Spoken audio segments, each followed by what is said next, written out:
دوسری بڑی حکومت حامی جماعت متحدہ قومی موومنٹ انتخابات کی بھرپور تیاریاں کر رہی ہے. متحدہ قومی موومنٹ نے ایک وسیع پروگرام ترتیب دیا تھا، ایک وسیع نظام ترتیب دیا تھا جس کے ذریعے اس کے امیدواروں کا انتخاب کیا گیا اور اب اس کی کیمپین کو آخری شکل دی جا رہی ہے. متحدہ قومی موومنٹ پچھلے 5 سال سے صوبہ سندھ میں اور خاص طور پر کراچی میں اور اس کے علاوہ وفاقی حکومت میں شامل رہی ہے. 5 سال کی کارکردگی کی بنیاد پر انتخابات میں حصہ لے گی متحدہ قومی موومنٹ. اس کی کیمپین کس طرح سے آگے بڑھ رہی ہے اس پر ہم گفتگو کریں گے. اسٹوڈیو میں ہم نے اس کے لیے دعوت دی ہے متحدہ قومی موومنٹ کی رابطہ کمیٹی کے ڈپٹی کنوینر جناب ڈاکٹر فاروق ستار کو. السلام علیکم ڈاکٹر صاحب. جی وعلیکم السلام کامران ڈاکٹر صاحب یہ پہلے بتائیے گا کہ ہیڈ سٹارٹ ملا ہے آپ کو اور گو کہ یہ سمجھا جاتا ہے کہ جو جماعت 5 سال تک حکومت میں رہے اس کے لیے یہ ایک ایسٹ نہیں ہوتا بلکہ ایک سمجھا جاتا ہے کہ لائبلٹی ہے. آپ سمجھتے ہیں کہ لائبلٹی ہوگی آپ کے لیے؟ یہ عموماً یہ سمجھا جاتا ہے کہ انکمبنسی اکثر جو ہے وہ ایک منفی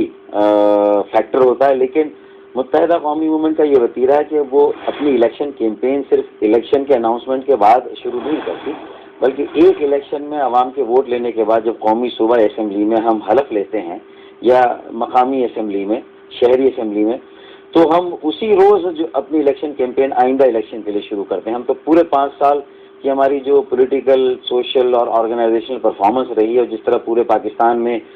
ہماری تنظیم قائم ہوئی ہے اور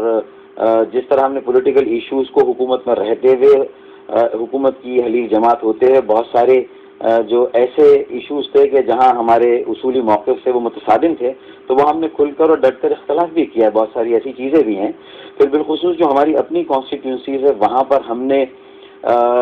امن اور آشتی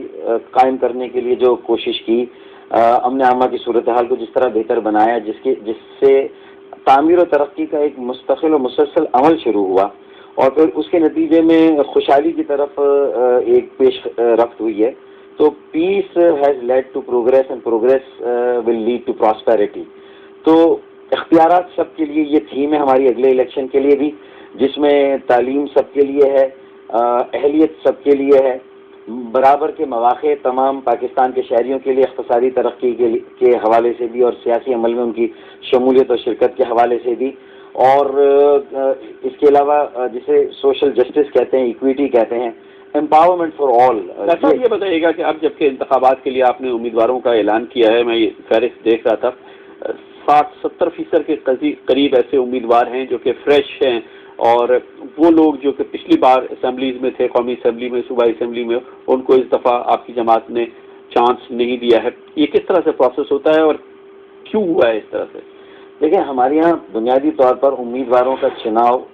ہمارا جو بنیادی تنظیمی یونٹ ہے یوسی لیول پر، اور اگر ایک صوبائی اسمبلی کو اگر آپ ایک سیکٹر سے تعبیر کریں تنظیمی اعتبار سے، تو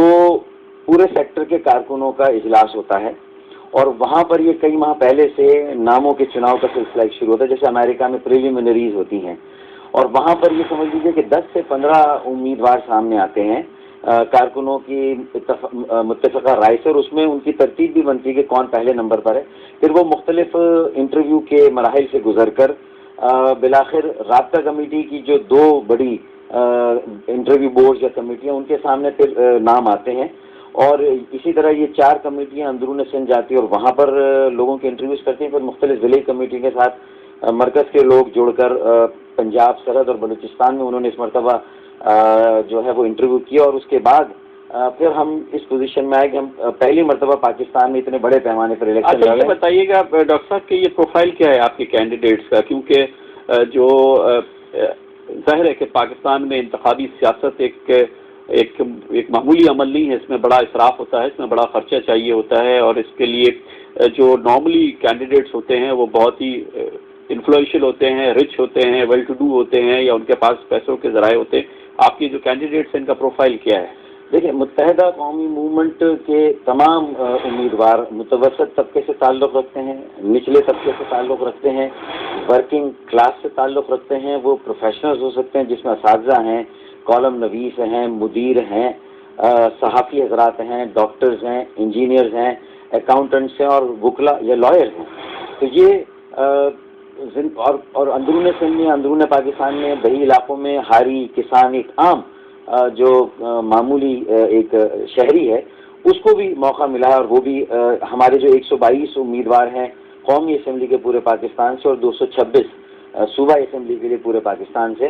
تو ان میں کوئی فیوڈل نہیں ہے، کوئی ایسا کیپٹلسٹ نہیں ہے، کوئی بہت بڑا صنعت کار نہیں ہے، اور کوئی سردار نہیں ہے۔ تو یہ میں سمجھتا ہوں کہ جو ہمارا بنیادی نظریہ کہ اس ملک میں حقیقی اور مستقل تبدیلی اسی وقت آئے گی کہ جب متوسط اور غریب طبقے سے قیادت منتخب ایوانوں میں پہنچے گی۔ تو یہ کیمپین جو ہوگی، اور جو غیر مراعات یافتہ طبقہ ہے، جو ڈس ایڈوانٹیج یا نان پریویلیج جو کلاس ہے، اس 98% جو مظلوم اور محروم طبقہ ہے، اس کی نمائندگی بے روزگاری کا خاتمہ ہو، مہنگائی کا خاتمہ ہو، غربت کا خاتمہ ہو، یہ اسی وقت ممکن ہے کہ جو لوگ خود ان مسائل سے گزرے ہوں وہ زیادہ بہتر پوزیشن میں ہیں ان مسائل کو حل کرنے کے لیے۔ اور ہماری اسی سلیکشن میں جو امیدواروں کے حوالے سے ہے، پنجاب، سرحد اور بلوچستان میں ایک بڑی ہلچل مچائی، کیونکہ پہلی مرتبہ وہاں کی سیاست میں ایک مڈل کلاس پروڈکٹ پاکستان کی سیاست میں متعارف ہوا، اور اس سے باقی سیاسی جماعتوں کے کارکنان بھی اپنے اپنے قائدین پر اس بات کا دباؤ ڈال رہے ہیں کہ وہ بھی ورکرز میں سے، کارکنوں میں سے جو اسٹیج سجاتے ہیں، جلسے تیار کرتے ہیں، بینر اور جھنڈے لگاتے ہیں،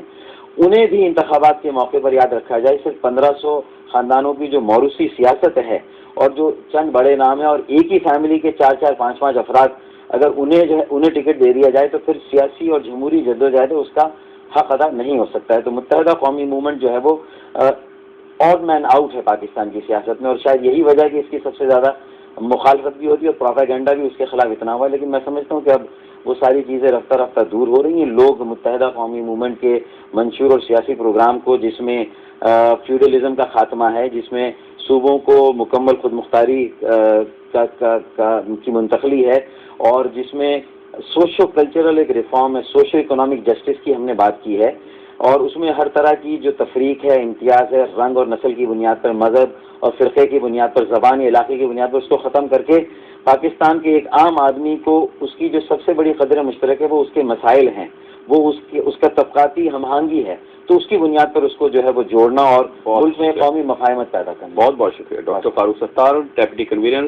متحدہ قومی موومنٹ۔ کہہ رہے تھے کہ متحدہ قومی موومنٹ نے مڈل کلاس پروڈکٹ انٹروڈیوس کی ہے، جیسا کہ اس سے پہلے انتخابات میں بھی کی ہے۔ ڈاکٹر فاروق ستار کا کہنا یہ تھا کہ متحدہ قومی موومنٹ کے 122 قومی اسمبلی کے امیدواران اور صوبائی اسمبلی کے جو 400 سے زائد امیدواران ہیں، اس میں سے اکثریت، ایک بڑی واضح اکثریت متوسط طبقے کے، نچلے طبقے کے لوگوں کو سلیکٹ کیا گیا ہے، پڑھے لکھے لوگوں کو۔ ان میں سے کوئی بھی مورثی سیاست کرنے والا نہیں ہے، فیوڈلز نہیں ہے، صنعت کار نہیں ہے، بہت عمرہ میں سے کینڈیڈیٹس نہیں، بلکہ متوسط طبقے کے لوگ انٹروڈیوس کیے گئے ہیں۔ مڈل کلاس پروڈکٹ متحدہ قومی موومنٹ کا دعویٰ ہے کہ اس کے کینڈیڈیٹس ہیں۔ اب ہم لیتے ہیں کمرشل بریک، اس کے بعد ذکر کریں گے ملک میں اشیاء